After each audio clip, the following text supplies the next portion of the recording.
Hi, I'm Johanna Bystrom over at Virtue Cider Farm in Fenville, Michigan, here to show you some DIY natural dyeing. We are going to be using everything that I got in my CCSA box today too, which is pretty exciting.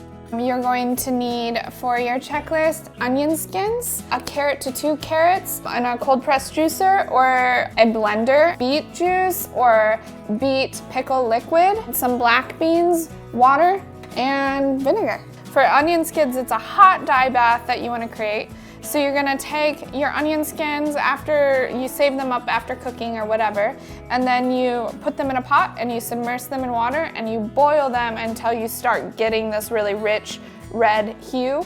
I boiled them and then I added a little bit of cold water to bring the temperature down, and then I added a tablespoon of vinegar and submerged my eggs in there. So for the carrot cold press dye, what I worked with was 1 whole carrot. We got some giant carrots in, and then I ground them up in a Ninja blender, that's it.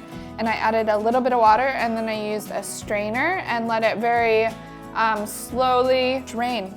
That's all I did with that one. For the beets, all I did was I drained my Safi's sweet pickled beets jar into this jar without the beets in it, and then I put my hard-boiled eggs in there. Didn't have to add vinegar because the vinegar is already present. Did add a little bit of water just to create more surface depth over my eggs. That's it. Super easy. For my black bean dye, I used turtle black beans from Shadyside Farm.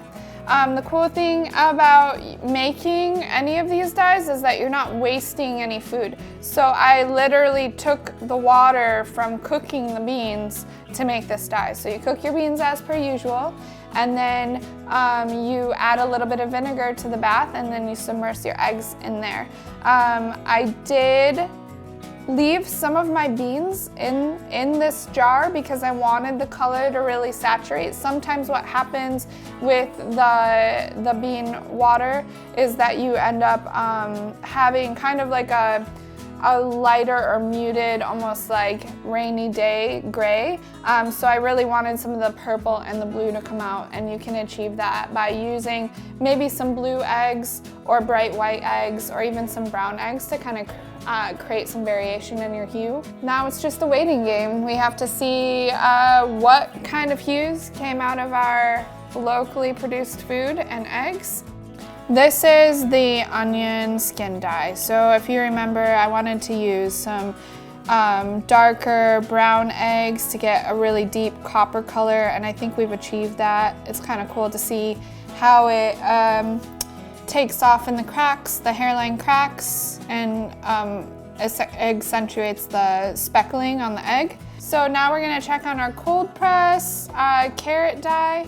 This is kind of a fun, like muted, I don't know, like really neutral color, which I'm excited about. You can see it's still wiping off though, based on it's a new dye and it's not been sitting in there for very long.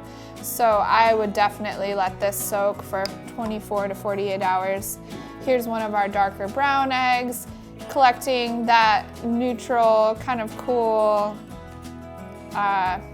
I don't know, I like some of those neutral, like pastel colors. We have the beet juice. Check in on these little buddies. They've only been sitting in here for about 20 minutes. So we can see this one's going to take a lot longer to saturate, but that's okay. But the color appears like it's going to be pretty vibrant. And if, say, you let them sit for a while and they're still not getting the color you want, you can always cold press or juice some more beet juice and then add that to the liquid.